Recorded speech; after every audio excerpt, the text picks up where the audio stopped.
All right, back in our component, here where we create a form control object. Look at this constructor. So far, you have seen these two parameters. The first one is the initial value, and the second one is one or more validator functions. Now let's take a look at the third parameter. Here we have async validator. And as you can see, the type of this parameter is either async validator function or an array of async validator functions. Let's go back to Angular website and look at the declaration of this interface. So here we search for async validator function. And here's the declaration of this interface. Now look at the signature of this function. Just like before, this validator function takes a parameter of type abstract control, but the return type is a little bit different. Previously, the return type used to be validation errors object or null, but now it's promise of validation errors or null, or observable of validation errors or null. So basically, this function should either return a promise or an observable. What are these classes? Well, in JavaScript, we use promises and observables to work with asynchronous operations. Now, how they're different is beyond the scope of this section. Don't worry about it now. We're going to look at observables later when we talk about connecting to the server. So let's simplify this. Don't worry about this second part here. We want our validator function to return a promise of validation errors or null. These angle brackets you see here determine the type of the result of an asynchronous operation. In other words, when that asynchronous operation completes, in this case, when the call to the server completes or the timer function completes, the result that we're going to get is either a validation errors object or null. As another example, if we had promise of number, the result of an asynchronous operation would be a number. So when that asynchronous operation completes, we either get a number or in case of a failure, we'll get an error. So now let's go back and modify our validator function to return a promise. So here's our validator function, should be unique. The parameter is exactly like before. I'm going to change the return type from validation errors or null to promise of validation errors or null. Okay. Now here we need to return a promise object. So return new promise. Now look at the constructor of the promise class. The first time I saw this, I totally freaked out. It's too complicated, but actually it's very easy. Let me simplify it for you. The reason this looks complicated is because of this arrow function syntax. So here we have 3 arrow functions, and I'm going to simplify them one by one. Look at the first one here. This arrow function represents a function with this parameter, which is either a value, which is optional, or another promise. Okay? So this function takes this parameter and returns void. Okay? And this is actually the type of the resolve parameter here. So let's simplify this. I want to get rid of this arrow function syntax. Just remember that resolve is a function that takes a value and returns void. Okay? Now look at the second arrow function.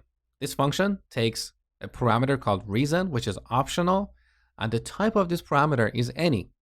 And as you can see, this function returns void. And once again, this function is the type of the reject parameter here.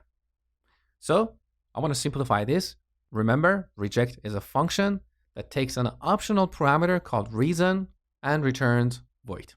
So now we have another arrow function, an arrow function that takes 2 parameters, resolve and reject.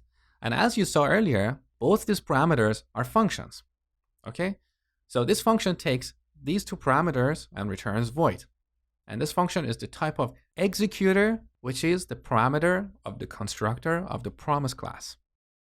So back here in the constructor of the promise class, we need to supply a function with 2 parameters, resolve and reject. So a function with 2 parameters, resolve and reject. And you know that both these parameters are functions. So this goes to a code block. This is a void function, right? Now we use this resolve parameter to return a value to the consumer of this promise.